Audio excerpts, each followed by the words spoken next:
You can come over and change when you get to my classroom. Don't tell your mom and dad. That's happening, folks. Oh, you want to get puberty blockers at 16 or 17? We're helping you to do that without telling your parents, folks. That's happening, California. Oh, you want to go get top surgery or bottom surgery? You can come to our state. We're a sanctuary, cut things off state. That's happening, folks. Wake the hell up. Seriously. It's happening in my daughter's school. I plan to take action. Do you? Stop sitting around and playing defense. You know where that's gotten us? In the fix we're in right now.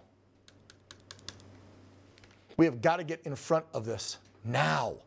We've got to demand that school boards get rid of these educators who think it's their job to teach our children about multiple genders and transgenderism and how horrible America is. It's not part of their job. We've got to make that loud and clear.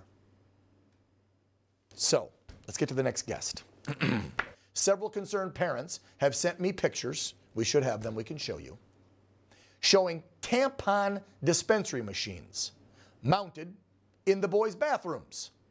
Let me repeat that. Tampon machines, there they are, in the boys' bathrooms in Desert Sands Unified School District. That's located in La Quinta, California, near Palm Springs, where, yes, my daughter goes to school. I bet it's happening at more than just one. Do you know if it is? Probably not. Joining me to now discuss this further, she's the chapter chair in Riverside County, California for Moms for Liberty, and a concerned parent like me. Her kids, same school, Desert Sands Unified School Districts, where they attend. Let's bring Celeste Filler back on. Celeste, you can tell I'm a little upset.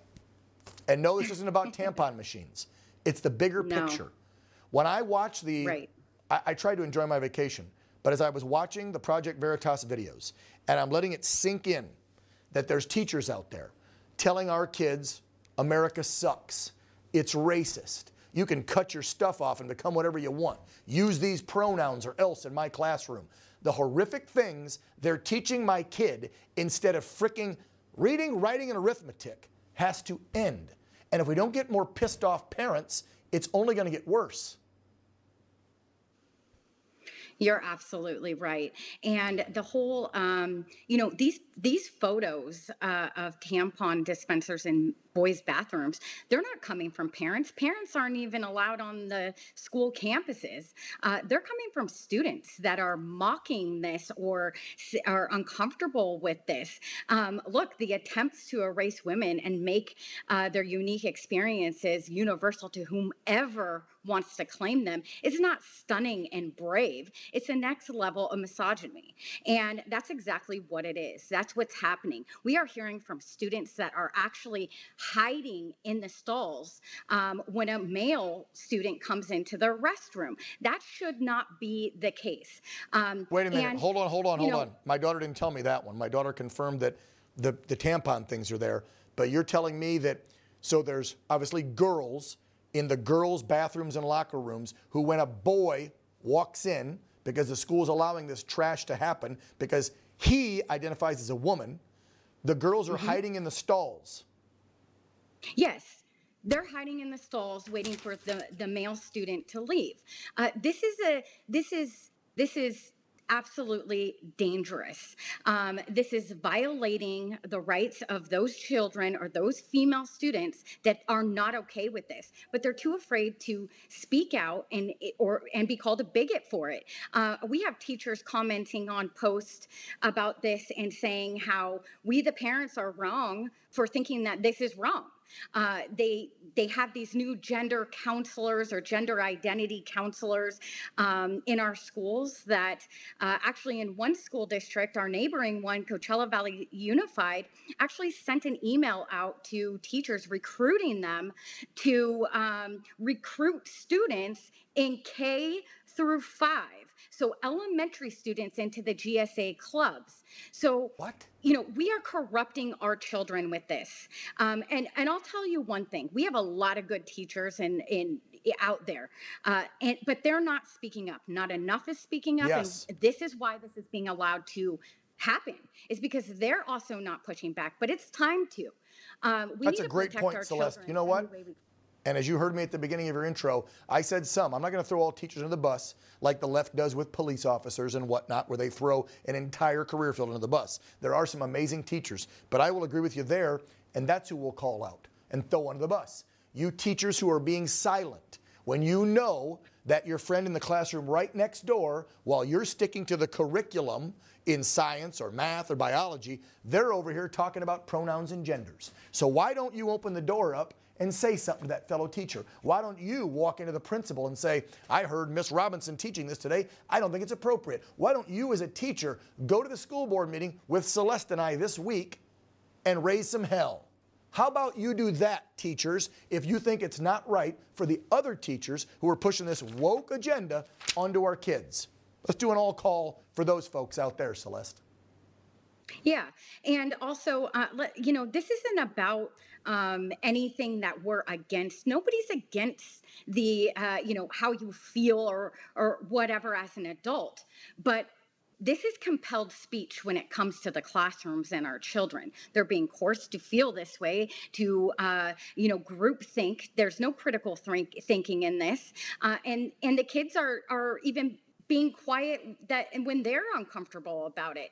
And so they don't have a space to, their own privacy, that it's going to take us to continue to push back on this stuff. That's how you protect children. And I want to say one more thing, sure.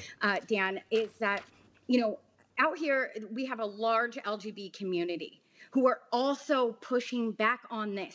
They do not want this in our classrooms. They are being used as a vessel for this radicalism. Oh, I agree. And I'm telling you. Yes. Yes, and they stand with parents out here. And so we're thankful to have them and push back on this because we need that. There's a lot of nationwide groups out there. There's a Gays Against Groomers that are saying, knock it off. I saw a video go viral the other day of a Texas drag queen saying, hey, parents, stop bringing your kids to a bar, to a drag show. They don't belong there. It's not part of it. We're not trying to, this dancer, I'm not trying to groom your kids. Stop bringing them. It's your fault. And that's a big part of it, too. It's woke parents. It's not just the damn teachers, the drag queens, the whatever that are doing it. Because like you said, not all are guilty of that. It's the parents that are guilty of it. They're like, I'm going to be so woke. Let me take my kid to a thing at 6 years old, give him a couple dollar bills, and I'll stick it up the butt crack of this guy. I mean, what kind of parent does that? Anyway, I'm out of time. You can tell I'm a little heated about this one. Celeste, chapter chair, Moms for Liberties, folks. I'm going to see you, I think, later this week. We're going to find out when the next meeting is and attend, maybe bring a camera. And folks, I encourage you to do the same. Get out there and get involved. Celeste Fielder, thank you so much for everything you're doing to fight for our kids. Thank you. Yeah, take care. So before we leave you tonight after the break, just my quick thoughts and comments on all this wall-to-wall media coverage on the death of Queen Elizabeth. What gives? Do we care? Should we care? We're Americans. We left the monarchy, for crying out loud. More in 2 minutes. This is an advertisement by a paid non-attorney spokesperson. Attention homeowners, have you experienced tar leaking or oozing from your rooftop? Faulty roof tar is more common than you think, causing damage to your home and to your wallet, leaving many area homeowners in a sticky situation. But help for homeowners with faulty roof tar may be easier than you think. A roofing supply manufacturer may be liable for damages caused by a faulty roof tar underlayment and the cost of a new roof. Call the number on your screen now or go to rooftardrip.com to see if you may have a claim for your defective roof tar. That's rooftardrip.com. If you see tar oozing from the seams of your roof, gutters with sticky black tar, tar leaking from inside or outside your home, don't wait. These are common signs of defective roof tar that can lead to costly home damage. Call the number on your screen now or go to rooftardrip.com for a free consultation. You may be entitled to a cash compensation. That's rooftardrip.com or call the number on your screen right now for a free consultation. This is Rachel at Cardholder Services, calling in reference to your current credit card account. There are no problems currently with your account. Sick of annoying spam calls? RoboKiller eliminates 99% of unwanted calls. With RoboKiller, you can customize your call blocking. And our answer bots have fun blocking your robocalls. Shark, circling my boat. You gotta hit him in the nose. So you can live your life spam call free. Download RoboKiller today.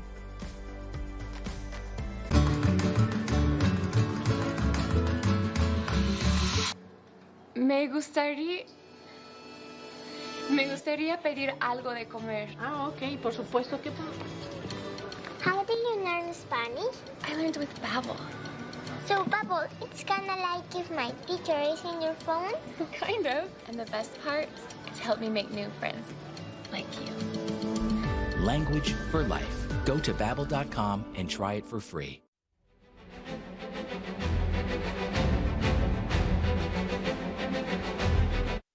So as I said at the start of the program today marks the 5th day of Dead Queen Watch. You have nearly every single American media outlet out there, show them, going wall to wall with coverage of the passing of England's Queen Elizabeth. I grabbed this video in my office today. All of them, nonstop, showing Prince Charles, who will now be installed as the new King of England. Oh yay, God save the King, I guess. How about God save America? How about we get back to discussing the real issues concerning and facing the American people? And not the 2-week funeral of a 96-year-old who led a monarchy for the last 70 years. A monarchy that, oh, by the way, was riddled with scandals. We created this country 246 years ago to get away from British rule. So why are people still obsessed with this not-so-royal family? I'm not going to sit here and bash or praise them like Fox and Newsmax did. No. What's my point? My point is, I am saying that everything facing this nation right now might be a little bit more important. So, for you folks out there in charge of the mainstream media, how about covering some real stories for real Americans, like the border, the fentanyl crisis, the economy, and maybe let's get back to saying, God save America, and to hell with the monarchy. And that's going to do it for tonight's program. I appreciate you tuning in. If you want to get a hold of me, you know how to do it, and we'll see you tomorrow night, 8 Eastern, 5 Pacific. Until then, be proud, be brave, and God bless America.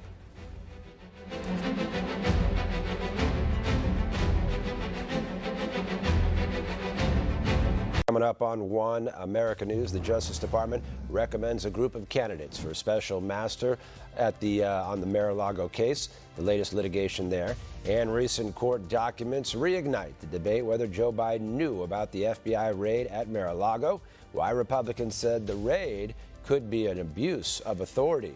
Plus, later in the hour,